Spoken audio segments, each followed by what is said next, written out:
Welcome to Alignment First, where we bring leaders back to their peace, presence, and power. And I have the honor and privilege to chat with Kyle Brown, the the lifestyle architect who almost died from stress. This is right here on the back end of the launch of your new book. Shout out to Sebastian Cruz and the Dream Team 100 for getting us connected, bringing us into each other's circle. And man, I've just been cruising the cliff notes of your story, dude. And your journey's sounds like it's a fucking wild one. And I'm so interested to dive in, explore the empower process and everything that you've built, everything that you're doing, and really highlight how you're creating change in the world, man. Thanks for taking the time. I love it, brother. Well, I'm excited to be here. Hopefully everybody listening today walks away with either a piece of wisdom or a couple of good laughs and ready to drop in. And I don't care if the laughs are at my expense because I'm happy to oblige. Right on, dude. So let's start at the peak, man. You almost died. What happened? I was fully identified as a fitness dude, I guess is the best way to explain it. I was doing fitness nutrition for celebs and pro athletes. I've been coaching 25 years. And every question I would get would be about fitness, about nutrition. And I know you understand that world, but like you, I'm a well-rounded, versatile polymath. I love everything about optimization of the human experience. And also as an entrepreneur, I was working myself to death. So I was working on average somewhere between 80 to 110 hours a week. I had the coaching business. I had a meal replacement shake company for 17 years. I had the ESPN radio show. I was hustle, and had this identity of successes right at my fingertips. So it stayed there. And I went to the Human Longevity Institute, had the full body MRI, the whole thing. They're like, you're in world-class shape.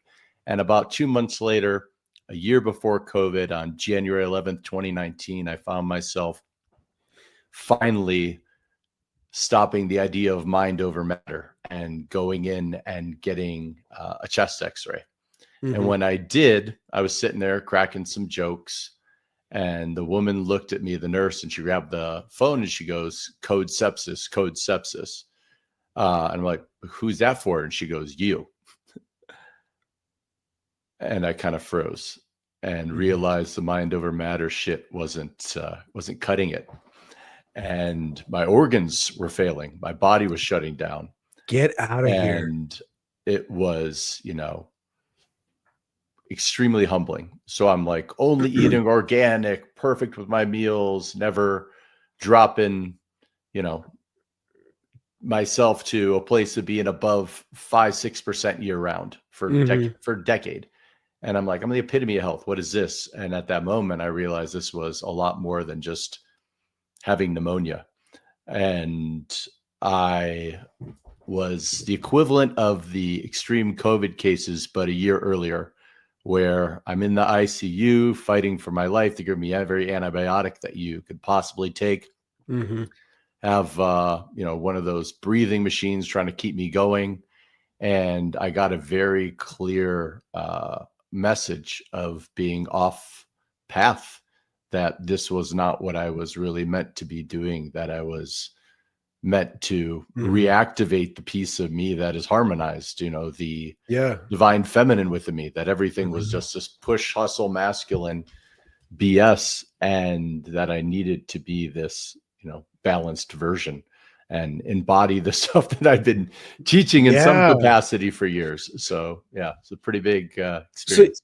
So you walk into the was there anything, is this just on your own intuition, or were you getting signals that like, I need to go get checked out? Like what brought you to the hospital? Great question. So I'd been sick since I woke up January 2nd about January 2nd, January 1st. I was like, and I'd woke up and I was like, oh, I'm not feeling great. But that's when I pushed the whole mind over matter thing. And I've got a lot of relatives who are Western med docs and a lot of friends. And I was FaceTiming friends and relatives.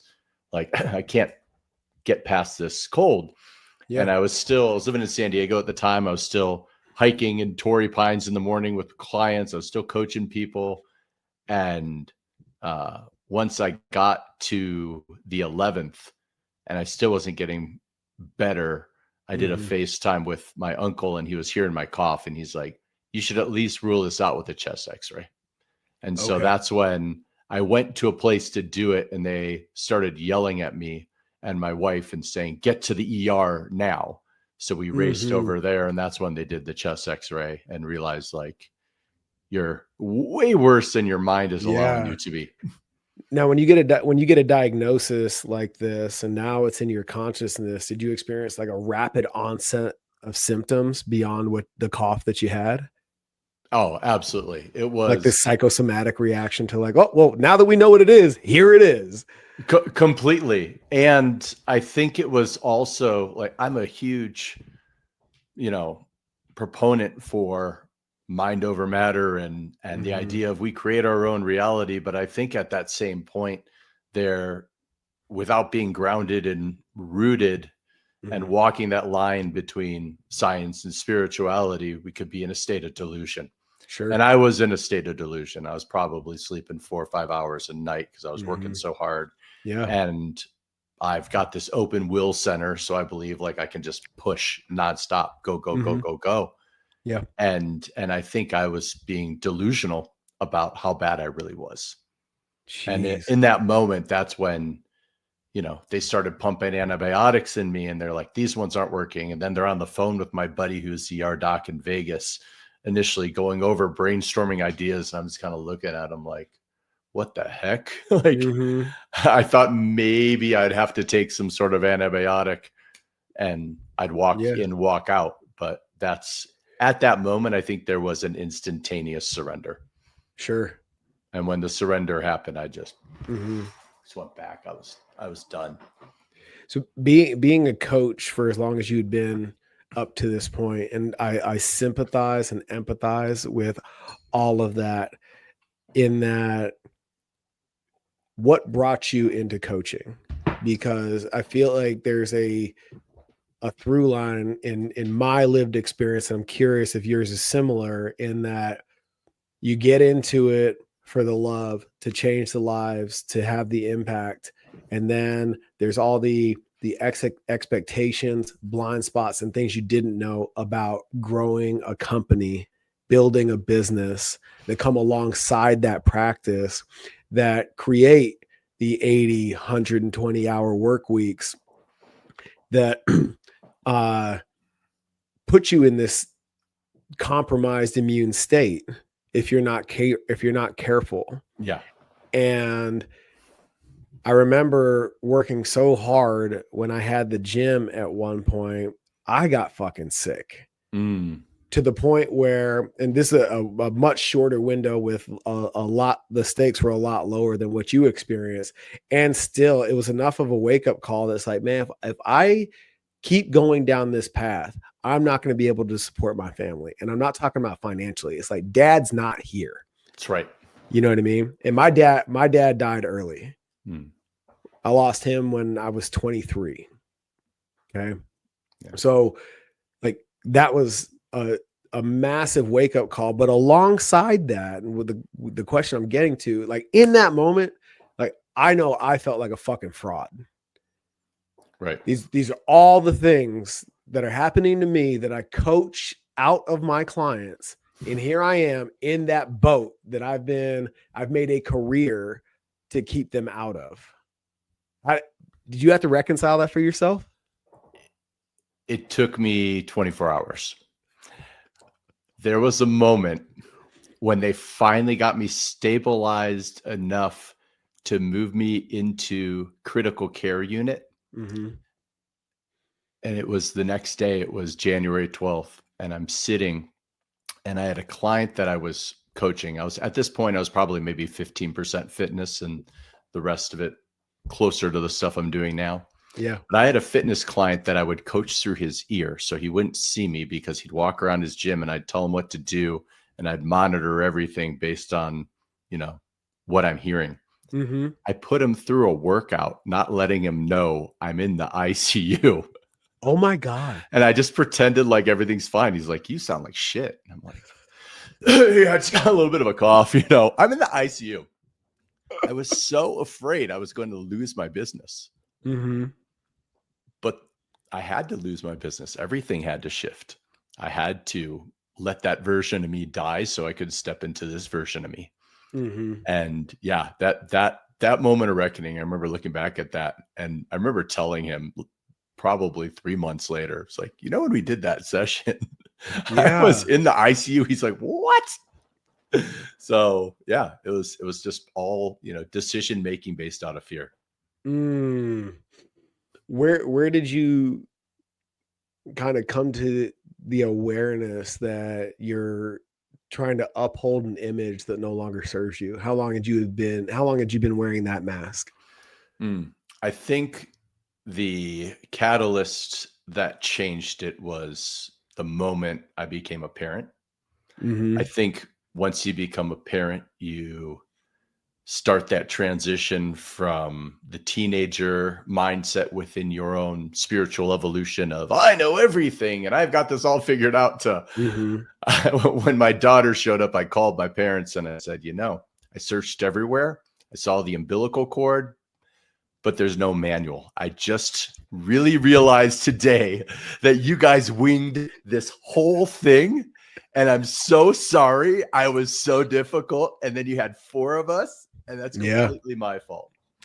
So at that moment, I remember that. But to kind of pull it back to something you were getting into before that I think is really important is, as an empath, as somebody who really cares, if you look at most people who have a servant's heart, who get into coaching, who get into this path, we tend to get passionate about something, build a business about it, and then have this go-giver mindset where we're like, I'm going to do whatever it takes to take care of these people at the expense of myself.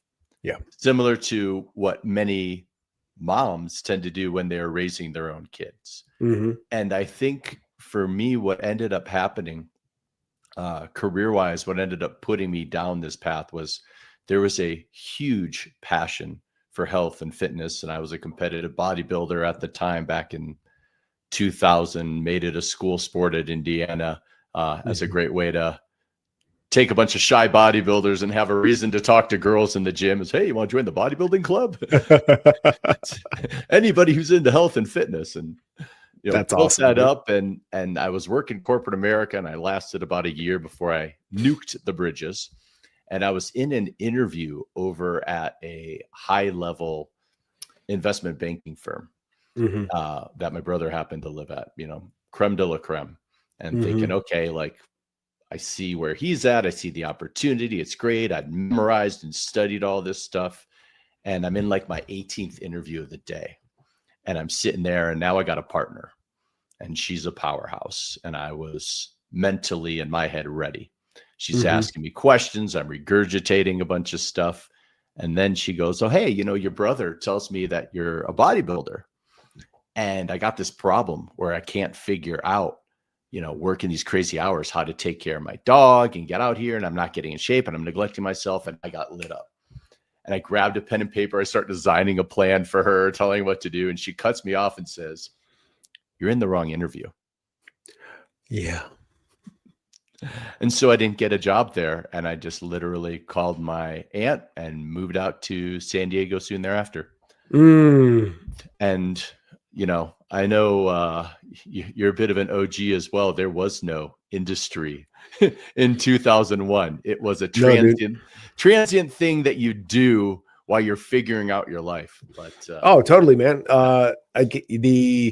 The stat that I built my mentorship program, my coaching development curriculum on, was the fact that the average career in our world is 7 months. Whew, you got 2 decades plus. I'm in my 25th year. Yeah, I'm in 25 years. This is year 25 right now. Yeah, and it's like, so I got to wonder. I was like, man, because after I got out of the Marine Corps, got my first master's at ASU in fitness and conditioning. I opened the gym, and I'm like, man, what? How did I do it? And the going duration is 7. Like, how's that? Mentorship. I got lucky out the gate after my undergrad. I got in at Gold's Gym with a team of straight killers.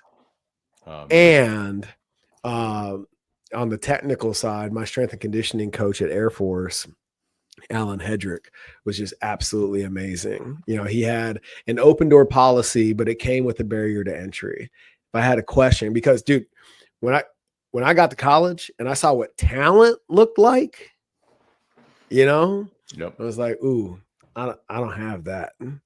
You know, I was a work hard guy. All that strength, speed, and size, I had to earn every pound. And I was like, ooh, I'm not that guy. So I'm going to play and I'm going to get this degree, you know. And but then I fell in love with the process of training. And I would go into his office and be like, why do we split snatch instead of squat snatch? And, you know, have like technical, like what purpose does that serve in translation to sport? And he would hand me an article that answered the question. And if you read the article, well, then he'd have a conversation with you. And every quality mentor that's worth his or her salt in my life, that has been a pattern. You need to prove to me that what we're going to do together is worth my while and that you're invested in the work. And that most often manifested in something to read, some knowledge to attain on my own first to create the context for the coaching that would ensue. I love that. So, I'll tell you what's been really interesting is after this near-death experience, and to have to shift that identity as you are the fitness nutrition guy into someone who is doing more of the types of work I'm doing, which is more mind, body, spirit elevation right now for these high achieving conscious entrepreneurs. So the teachers shifted dramatically. So it was no longer fitness nutrition based teaching. It was walking deep down my own shamanic path. It was getting to a place where I had to be a novice again. Yeah. And that was such a humbling experience. And then so much of the stuff that I was learning became, instead of books, it became experiential. You know, I'm deep in the psychedelic space and deep in the shamanic path. And on those types of paths, you know, a 4-day vision quest, my teacher was Mother Nature. It's like, okay, go sit here. Here's your little circle. I'll see you in 4 days. Bye. No food, nothing, no technology, no one to come get me if the bears got me first. Yeah. And it was such a different school and such a different way to start the learning process. Quite powerful. But that's interesting to me because as I've experienced you, you're a learner, right? So what is the difference that creates the discomfort around being a novice again? When you already have this like incessant hunger for wisdom. Yes, well said. It's an incessant hunger for wisdom and experience and to squeeze the juice out of life. I think once you lose that ability to live, where it's like, okay, you're not living anymore. Right? So now what? And from a near-death experience or things like Bufo or any decision that I've made to go full out to experience what is it like to not live. I've gotten to a place where each moment becomes this sacred experience of appreciation. However, there's still the athletic competitive part of me that has struggled in some capacity with the beginner's mindset. If it involves some level of competition, and I'm okay with that. Even something as simple as yoga, for example, for years, I realized I kept putting off going really deep into yoga, not because it didn't interest me, because I didn't want to walk into a room at that time being healthy, fit, athlete, coach guy that people come to and then walk in there and go, but I'm not bendy and I suck at this. Mm-hmm. And it was a mental block that I wasn't conscious of until I became conscious of it. Mm-hmm. And it created the shift. And I feel like as a learner, we put these blocks in our own way that are hilarious. And it happens in business too. One of my funniest blocks, I usually have the breakthrough on a dog walk and I'll start laughing at myself. And that's like a moment of clarity. And so my funniest one that I remember a few years ago was like 2021. I'm on this walk and I'm looking at my business and the people that I'm working with. And I'm like, I only want to work with people that I could leave my kids with unsupervised for 20 minutes without them being neglected. Right. And I only really want to work with people that I'd love to do dinner with and have as my friends. And then I said, wait a minute. I always say, but I can't work with my friends. They have to become my friends. I can't work with my friends. I was like, well, that's a dumb thing. Why would I not want to help the people? And why wouldn't I even give more to somebody if I just love the person? Right. And I just start laughing at myself. And the block changes. And within 2 weeks, I had 6 new clients that were all people I just loved from different places. I didn't pitch one of them. I just allowed them to actually say, hey, Kyle, can you help me? And it's just that getting out of your own way. It was a pretty hilarious life moment. What was your sport? So I played water polo at Indiana. Yep. Okay. Basketball as a kid before that. And then bodybuilding became the sport after that. I'm interested in this. I want to pull on this competitive thread, right? Because when you start going down the path of introspection and unpacking your inner wisdom, that's a journey that can only be ventured alone. Yeah, you'll have guides along the way and all that good stuff and facilitators, but that journey is yours. And from a stimulus standpoint, the competition, specifically in team sport, is so external.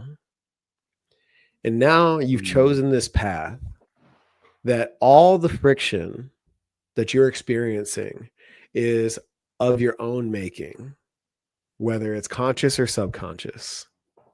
And there's no one else to blame. There's nothing to push against. The only resistance you experience is the walls that you're putting in your own way. How long did it take you to reconcile the notion that none of this is happening out here? It's all happening in here. Man, that is so beautifully said. And that is the journey. I will say that friction started at birth and it was strong. My hometown is where they filmed the movie Groundhog Day. 18,000 people, northwest suburbs of Chicago.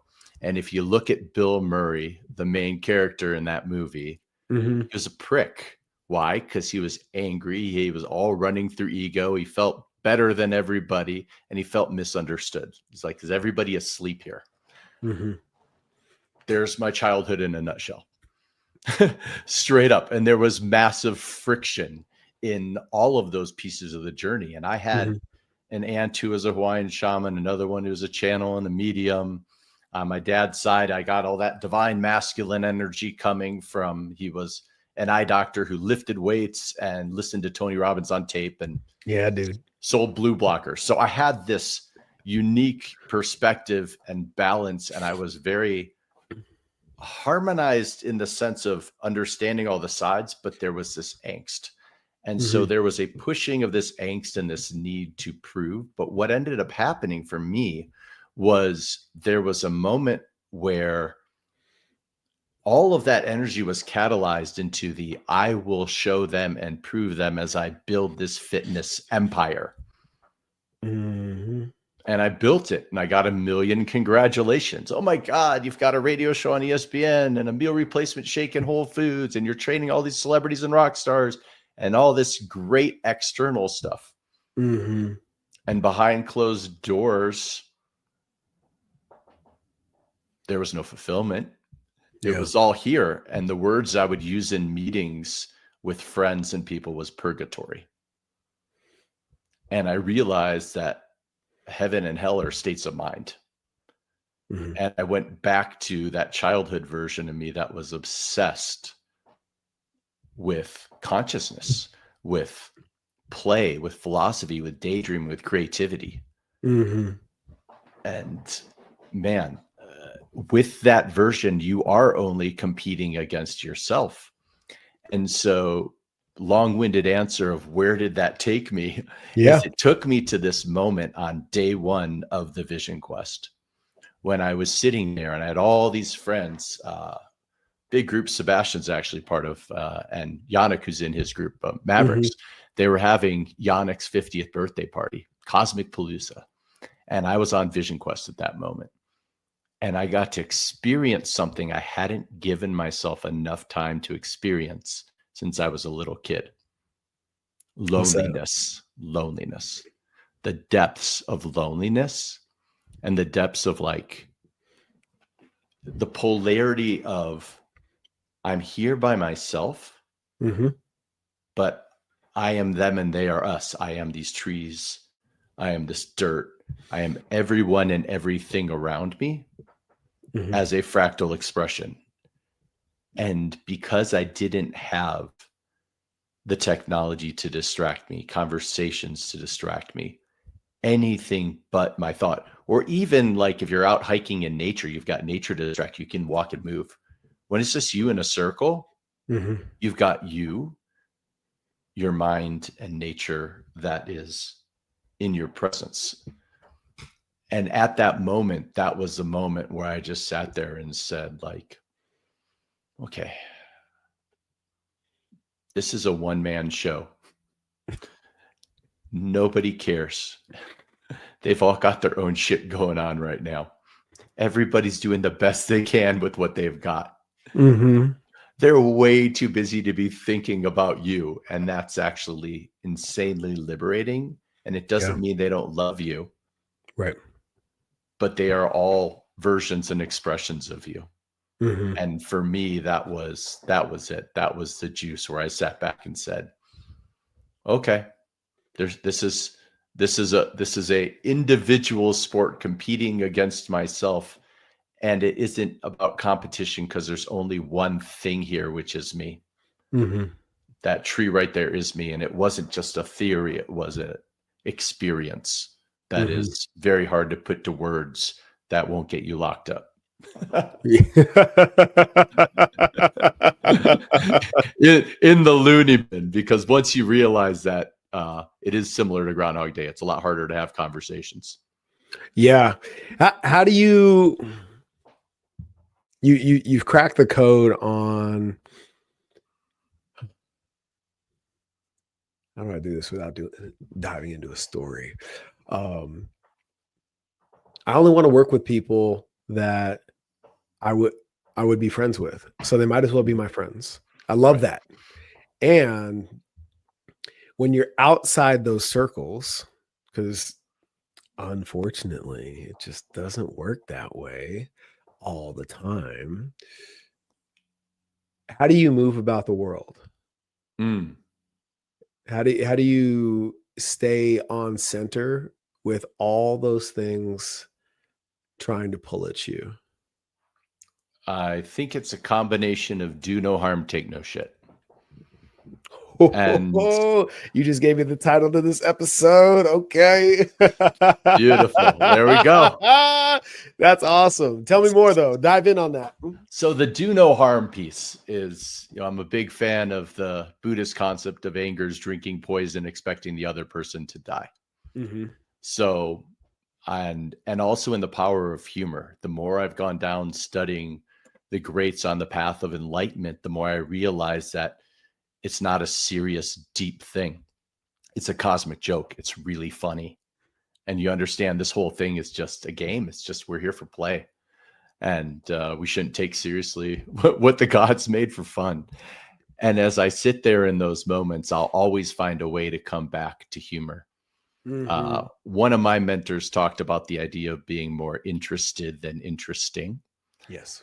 And so when I'm in those types of environments where you can only be one of two things, which is either a meteorologist and people are just sitting around talking about the weather in 450 different ways, or a sportscaster, which luckily I love sports, so I can talk about sports with anyone in any capacity. I'll look at the situation and I'll do my best to ask questions that will bring them deeper. And I feel like what ends up happening is it's going to go one of two ways. I'll watch the thermometer go and I'll be like, okay, how far down the rabbit hole could we go, Alice? And then if I get people to a place right here, they'll slowly excuse themselves, and some reason they can't hold their bladder anymore. And that's great. And now I'm not doing any harm, but I'm also not being a meteorologist for 2 hours at a social gathering that we're hanging out because our kids are friends, or something along those lines. But if I get someone with just a little bit of curiosity, and that's all it takes is curiosity and a lack of hubris, a realization you don't know everything. And my goal, again, is not to proselytize. I'm not trying to teach anybody anything. I'm just here to make them think more so they can be the best version of themselves, whatever that may be. Right. And so if I get that little peak of curiosity in some sort of setting, I'll just slowly just start opening up. And I made a decision that works for me that'll hopefully listen, if you're listening at home, this will work for you, which is I set a goal for myself of, I don't want to have any skeletons in my closet, and I don't want to even have a closet. However, that doesn't mean that everybody even gets past the welcome mat. Right. And that way of doing things has been really liberating, where it's like, we'll talk about and unfold things, but I don't have to remember what I said to Tim versus Mike versus Steve versus John. I'm just going to walk through this, room very openly and focus on just leading by example. And I do believe in energetics, and within energetics, you're going to naturally, in any environment, become a magnet for interesting, like-minded people, and also people who have totally different beliefs who are open to, debate or discussion, as long as it's not heated. And that's great. But also, I don't want to just be around cookie cutters. But at the same point, if something isn't feeling really good, as an empath, as somebody who wants to bring out the greatness in somebody, I don't have to do that for everybody. My one of my mentors, this may sound terrible, but I think it's funny. Her name's Soaring Blue Eagle, and she's pretty passionate. And when I went to her, I was expecting everything to be so serious and sage. And she's 7th generation medicine woman under what could be considered the Mount Rushmore of Native American shamanism. Okay. And she's like, I just want a t-shirt that says die and come back better. I'm like, okay. she's like, for some, it's just unfixable. And that's part of their karma right now. They aren't wanting to show up. We do need polarity in the world. She's like, and I don't have to talk to them. Yeah. I was like, good. Okay. Gave me a little bit of peace of mind. Sure. It's interesting, curiosity. I have a tattoo on my left arm that says, I only got this far because of what I did not know. I love that. Thank you. And that came from a conversation I was having with a mentor of mine. He had asked me, Michael, I had the gym, and energetically, I'm heading in the direction that I'm to play the game that I'm playing now. Yeah. And it's interesting when you have a good mentor, they don't tell you where you're going. They don't let you crash the car, but they let you get there, you know? He asked me like one of the most profound questions ever. He's like, you know, Michael, is the gym the thing, or is it the springboard for the thing? Whew. And man, because if you had asked me while I was still in uniform, my life's purpose, it was to help people sweat and smile in the four walls that had my name on the building. Mm-hmm. And dude, that was like, and I hadn't even experienced plant medicine yet. And I felt like my aperture just went from this to this in an instant. And I remember having the biggest headache and this instantaneous second guessing of identity. Like, fuck. What is the answer to that question? You know? And that was the impetus to really start. It was just a big enough crack to start exploring, like, not necessarily what's next, but like what's beyond. Right. Is there? Because the other real possibility is, yeah, this is it for Michael. Right. And there's a different, and I know you know this, there's a very distinguishable difference between contentment and complacency. Mm-hmm. Am I content in staying here, or would that lead to complacency? You know, and it just like those questions like just lead to more questions. And to me, and I'm curious your take on this, like that thing, like, oh, that question creates that question, that never ending rabbit hole there is so profoundly interesting to me. And I don't run out of energy in its pursuit. It's everything. And I like to say that the biggest criticism you can ever say to somebody is at a 10 or 20 or 30 year high school reunion, and to say, you haven't changed one bit. Oh man, I would feel so insulted. Totally. Every single cell in our body has changed every 7 years. Mm-hmm. And I learned from my grandma, who passed away in her late 90s with pancreatic cancer, and still in the family photos, instead of saying cheese, she would always scream sex. To be playful and to be this lifelong student. Mm-hmm. And if we view this similar to a video game, Mario Brothers being my favorite in this case. Let's go. We just look and we say, okay, well, I didn't sign up to just sit in a cave and meditate. I'm signed up for expert level of this video game of life. I got my family, got a daughter, you know, with an autoimmune disease. I've got dynamic life and all of these different things. I'm signing up for expert level. Mm-hmm. And so what do I need at expert level? Well, I need magic stars. I need a flying raccoon's tail, and I need some mushrooms. And we're good to go. And all of these things are just ways to realize that the density of the current situation you're in needs some form of breakthrough to expansion into a new version of yourself. Mm-hmm. And I love when people have those types of life experiences and those identity shifts. And my daughter had it at 12. She was a top level competitive ice skater. Her email was Ava Ice Skater, whatever. And her whole life was that. Mm-hmm. And we got to this precipice of like, are you on the Olympic track, which is incredibly isolating? Good. Yeah.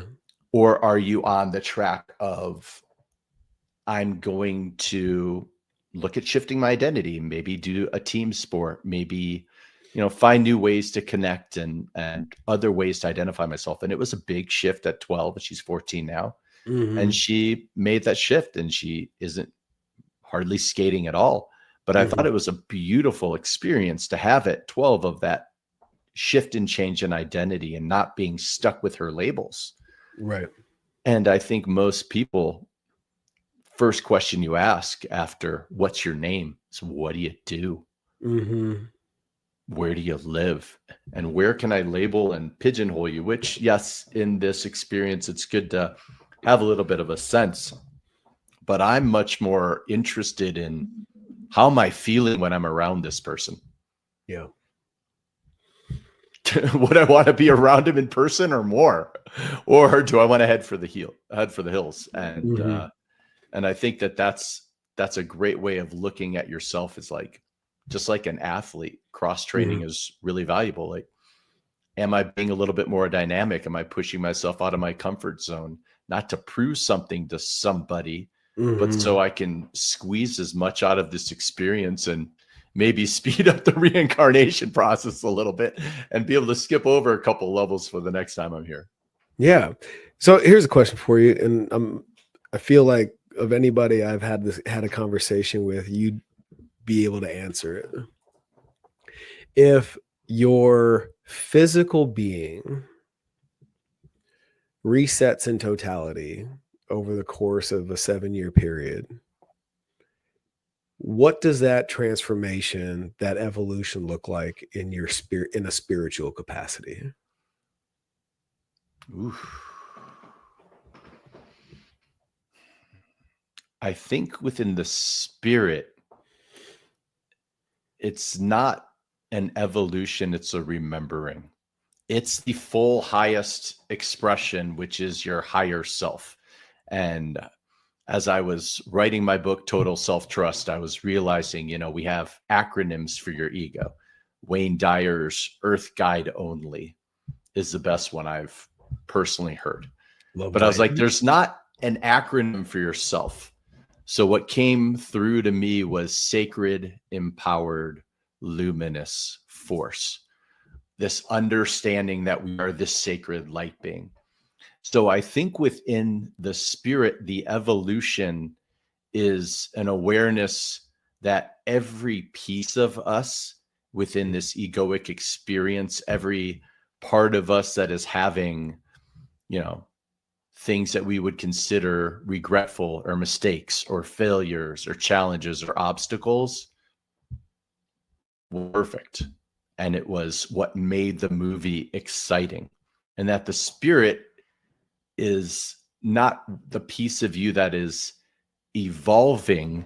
It is the piece of you that is getting the experience and the awareness of this evolution. And that spirit is about the only thing that is, at the level what could be considered perfection. And the best analogy that I like to give clients when they're in the middle of, the shit storm is, first I'll tell them nobody writes their autobiography in the middle of a shit storm. So hold on tight and don't worry about it right now. You don't need to be behind the microphone right now in the middle of that shit storm. But secondarily, the thing that I will lean into with them is, look, if you and your wife, for example, and then you take the kids and you're like, we're going to go watch this movie. And movies aren't like when you and I were kids where you can get the $5 movie. It's going to go be $100.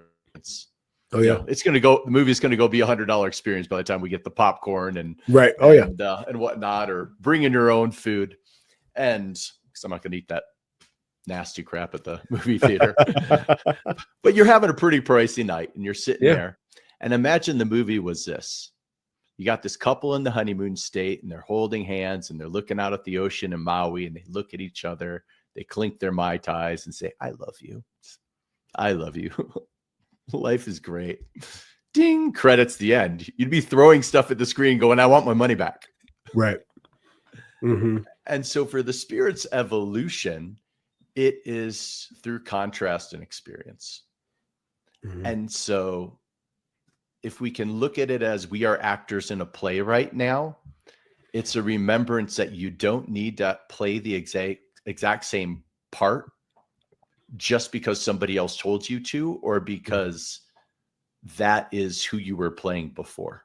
And what that means is I don't have to be Kyle the fitness guy anymore. I don't have to be this. And also I can be multiple versions of me at the same time. Yes. I can play 4 or 5 roles in this one. I'm not just casted as the Joker. And I think there's a lot of beauty and freedom in that, where all of us can be different roles in any moment. And I think that's what's given me a lot of peace. I have questions about your practice based on that perspective. I just recently read a book called The Prosperous Coach. Are you familiar? Been a while, but yes.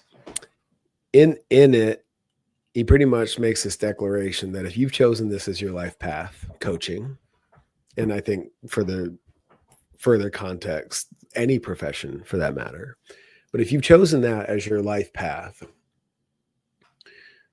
be that all the time. And I've tried to explain this. I've known that intuitively, in that I've said these words before, that whether it's business, leadership, mindset, fitness, at a principled level, it's all the same. And it was really confirming in that book, like, oh, that's why I can't turn it off. Yep. I can't not be that coach, because I am that, in the same way that I'm a Marine. In that title, that identity was earned. Not chosen, yes, but more earned. Right. There was an off-ramp. There was a couple of them that I did not take. You know what I mean? On the way into this identity of coach. And in choosing consciously now to be that all the time in everything that I do, not to be confused with just over delivering on unsolicited advice. Right. The doors that are opening, the rooms I stand in, the space that I occupy, when you are aligned in whatever that identity is, you can't help but feel that shift. And to your point about being the meteorologist or the sportscaster, that alignment is just as inviting and or repelling. Right. When I say that, what shows up for you? Whew, lots.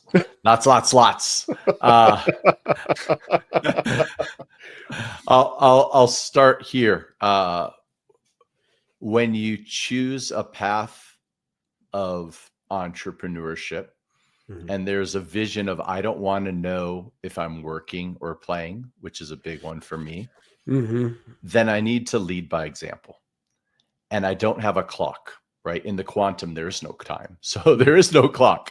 If I'm being a, high performance coach, a spiritual guide, then I can't shut that off, because that's like, hey, stop being yourself. And so for me, I look at the pieces of my life and I say, okay, well, there's two parts to it. One is I need to lead by example, just like with little kids. Little kids don't listen to what you say. They observe what you do and they emulate. Right. They are sponges and they are mimickers.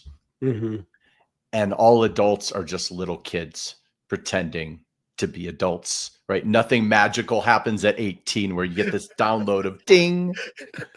Yes, we have full frontal lobe development, which now they're saying could be as far as 30 to 35 years old. Did they move it? COVID? Yes. From what I have been hearing. It was 25. Now it's 30, 35. Yes, yes. I've been hearing that through some people who study play theory, is that it is now, the development is changing. I've seen Idiocracy many a time. So I think it's actually, now there is no more full frontal lobe development for most. So now I can choose to play my divine juvenile for a little bit longer. Yes, okay. It is never there. I'm 48 right now, and I play at either 4 or 8. I like to be somewhere in that range. I'm like, somebody told me I'm 4 or 8. So that's what I heard. I didn't hear 48. I've got no interest. My goal is to be diagnosed with Peter Pan syndrome. And when my kids say, Dad, you're so immature, I say, thank you. So, right. Pliable, just like the physical body, right? You got to be like water. So that's one side of it. The second side of it is I also look at intentionality. One of those pieces that gets a little controversial, for example, is alcohol. And when you're in college, everyone's like, oh, alcohol is truth serum. No, it's not. You know what alcohol is? Alcohol shadow serum. Ooh, never heard that before. Go ahead. Alcohol, the spirit, shuts off your consciousness, your connection to source, your higher self. Alcohol puts you in a situation where it brings your shadows to the forefront, right? Nobody wakes up from a DMT or a mushroom experience and goes, man, I shouldn't have done that. What, been happy, been in love, felt connected to all things. It's more, I've been at my best and highest self. Now, if it's something like an MDMA experience and somebody's out there, they may be like, wow, I just talked too much. And I really thought I just loved everybody. But in this heavier density of Earth School, maybe I don't want to give that person my cell phone number. I probably shouldn't have done that. But on the other side of it is we look at what are we doing with our emotions, and are we suppressing them, repressing them? Are we masking them? Are we drinking, and are we using this piece that brings out the shadow in us? Then I'm not leading by example, and I can't be like, well, hey, I'm off the clock and I'm having a couple of drinks that is now getting my nervous system to relax and step into this version of which there's a gauge. And I have nothing against if people choose to drink. But what I do have a piece of is if they choose to say, I don't have to be me at all times. The camera's not on now, so I can be a dick to this person because the ends justify the means. Like, no, when I was working with, people who were a little bit more in the spotlight, we'll call it, back in the day, I would always watch and say, how are they treating the waiting staff? How are they treating the people around them who are with a servant's heart versus the, hey, how many followers do you have?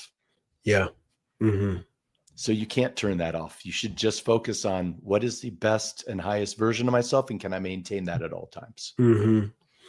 Where do you feel, here's where I want to go. What are your thoughts on people's ability to stay grounded, regardless of what room they're in, and disrupt the pattern that often exists in which they give away their power? They subvert themselves to one's status or role. And then all of a sudden they walk away from those experiences feeling less than. That's a great question. I've been fortunate to guide so many people who have been admired for their status, especially in little niche situations where it's like, oh, super successful here within their finances, their entrepreneurship, their music, their entertainment, whatever that may be.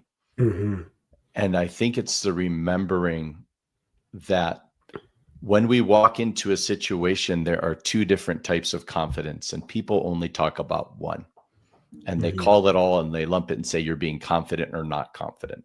And I think if we just look at our inner guidance system and we redefine what real wealth actually is, and instead of focusing on the 2D metrics of how many followers, how many friends, how much money do they have, and we focus on like, are they living in integrity? Are they happy? Are they based in living from their soul? We can then look at that confidence as either the ego-driven confidence, which you may see these people who are loud and boisterous and interesting, entertaining, charismatic, and inside they could be totally empty.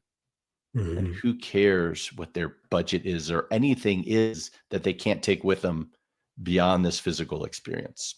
Don't care. Or soul-fueled confidence. And you can't fake that shit. When you're around somebody and you feel safe and you feel heard and you feel cared for and you feel like, wow, this person really is leading from their heart and not their head, you're going to feel differently. So when we walk into a room and we see different people at different levels and different statuses, the easiest thing to do in that environment is to become the observer first, less the participant. And the easiest way to do that is through the breath. And so when we're, like you were talking earlier, when we're like this, looking at the situation and we go, it all starts to open up. We can start feeling into a situation and be like, okay, there's no social media around them. There's no business. There's no brand. There's no this. I'm now with the actual people in the room. And if you're feeling like trash being in that room, it's just like keeping your job. You don't have to stay in that room. You can walk. It doesn't matter if you drop $2,000 to be at that event. You can look around and be like, you know what? Maybe my inner guidance system is telling me that there's a lot of people here who are focused on marketing and they just want to convert people to their religion of sales. And this room doesn't feel good. And I'm going to go. And I've been to different events that I've been like that before where I'm like, I'm not coming back. And it's not because of my lack of connection with self. It's much more because it wasn't the right room for me. Right. Wow. Dude, I appreciate you, man. That's the mic drop that is the solid conclusion to this conversation. I'm eternally grateful for you taking the time to be here and create wisdom for my audience. Tell us about your book. Where can they find you? Where can they glean more wisdom from you, brother?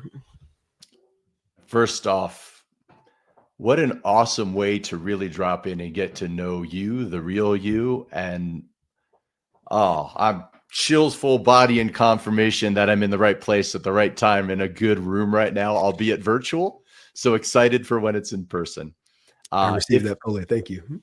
If you are listening at home right now and you're part of Michael's tribe, great intro and gateway to me through social media is just my name at Kyle Emmanuel Brown everywhere.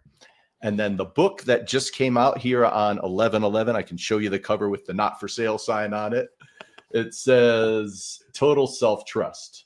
And you can go to totalselftrust.com. It'll forward you over to a great way to go get it on Kindle. The print and audio will be out on January 11th. And it is something that took me 3 years to write and I needed to embody before I could write it. And I'm now at that place of embodying total self-trust, which is why I feel like we delivered on the promise of, not taking ourselves too seriously and hopefully leaving you guys at least with a couple of good laughs today, because I know, Michael, you and I got to laugh a lot today. So thank you. For sure, brother. 100%. I appreciate you, man. For everybody out there listening, if you aspire to be the fittest leader possible, you have to return to your peace, your presence, and your power. And that comes from integrity, courage, and ownership. We're here to guide you on that path. Check out nextlevelpfc.com. We are more than open to join you on that journey. But it all comes from alignment first. We'll see you next time.